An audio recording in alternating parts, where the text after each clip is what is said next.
नमस्कार दोस्तों, मैं डॉक्टर के एल कृष्णन, अस्थमा एवं श्वास रोग विशेषज्ञ। अब हम आते हैं सीटी स्कैन पे।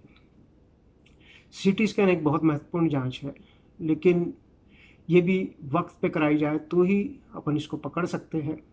और पकड़ में तभी आती है जब हम इसको टाइमिंगली, हमारे लक्षण जब अपना कालचक्र कोरोना तय कर रहा होता है तभी कराएं तो ये बीमारी को पकड़ा जा सकता है। उसके अलावा कोरोना के अंदर सीटी स्कैन के अंदर कई तरह के स्कोर्स तय किए जाते हैं, जिसको सीटी स्कोर्स बोलते हैं।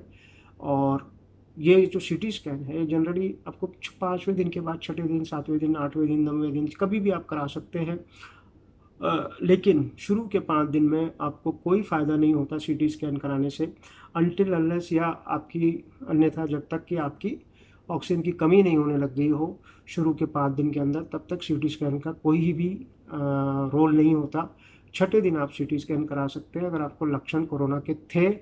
कई बार ये देखा गया कि लक्षण एक दिन रहता है, खाली बुखार आया, खांसी जुकाम आया, अगले दिन पेशेंट ठीक अनुभव करने लग जाता है और 4-5 दिन तक उसको कुछ भी नहीं होता। 6ठे दिन उसके फेफड़े में वायरस चला जाता है और निमोनिया बनाना शुरू कर देता है। तब सीटी स्कैन हमारी मदद करता है बीमारी को पकड़ने में। तब अगर उससे पहले अगर आपका आरटी-पीसीआर नेगेटिव आया है तो 6ठे दिन पे हम, नेगेटिव आने का मतलब ये नहीं होता कोरोना नहीं हुआ है। नेगेटिव आने का मतलब ये है कि आपका वायरस उस टेस्ट के अंदर उस समय मिला नहीं है। तो अगर आपको लक्षण थे और आपको तकलीफ ठीक हो गई है लेकिन फिर भी आपको जो है चिंता है, तो आप 6ठे-7वें दिन जो है अपना सीटी स्कैन करा सकते हैं और उस समय तय कर सकते हैं कि आपको कोरोना हुआ है या नहीं हुआ है। अगर आपका आरटी-पीसीआर नेगेटिव था तो सीटी स्कैन बहुत मदद करता है आपको कोरोना बीमारी को पकड़ने में, लेकिन वो भी 6ठे दिन पर। उसके अलावा एक जो हम स्कोर की बात करते हैं, हमेशा मरीज जो है स्कोर के बारे में ज़्यादा चिंता करता है। स्कोर का मतलब होता है सीटी स्कैन के अंदर फेफड़े को कई भागों में बांटा गया है और उसके हिसाब से जहाँ जहाँ निशान दिखाई देते हैं उस तरह से स्कोर दे दिए जाते हैं और उस स्कोर के आधार पर हम गंभीरता तय करते हैं, जो गलत है।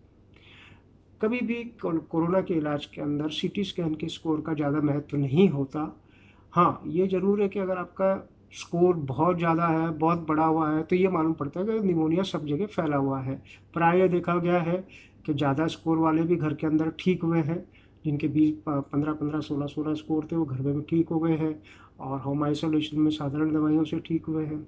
और ये भी देखा गया है कि जिनके कम स्कोर थे वो कम स्कोर होने के बावजूद भी सीरियस हो गए और उनकी जान नहीं बच पाई हॉस्पिटल में एडमिट करके भी और प्रॉपर ट्रीटमेंट देने के बाद भी। तो सीटी स्कैन के अंदर जो सीटी स्कोर का क्राइटेरिया है उसके बारे में आप लोग इतने पैनिकी हो जाते हैं कि लिए ज़रा सा स्कोर आपको दिखा आप भाग लेते हैं डॉक्टर के बारे में और टेंशन में आ जाते हैं।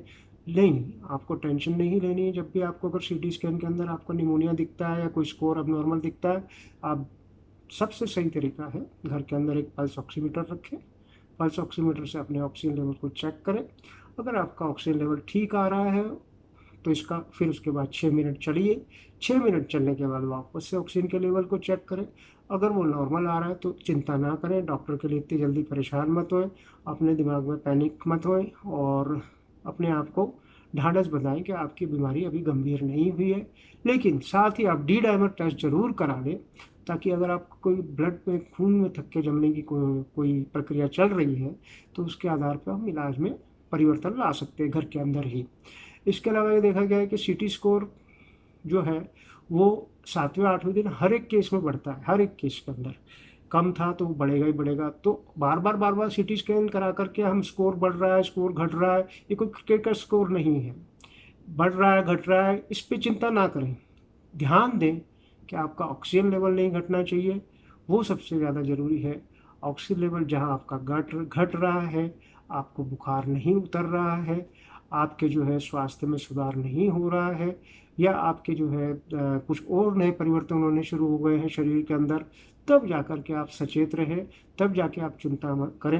लेकिन सीटी स्कोर के आधार पे आप अपने दिमाग को टेंस मत करें, इसके लिए पैनिकी मत होएं और ये जितनी भी जांचें हैं इसको वक्त के हिसाब से, कोरोना के काल चक्र के हिसाब से कराएं, ताकि आपको फालतू के खर्चे बच जाएंगे और फालतू की चिंताओं से आप मुक्त हो जाएंगे। धन्यवाद।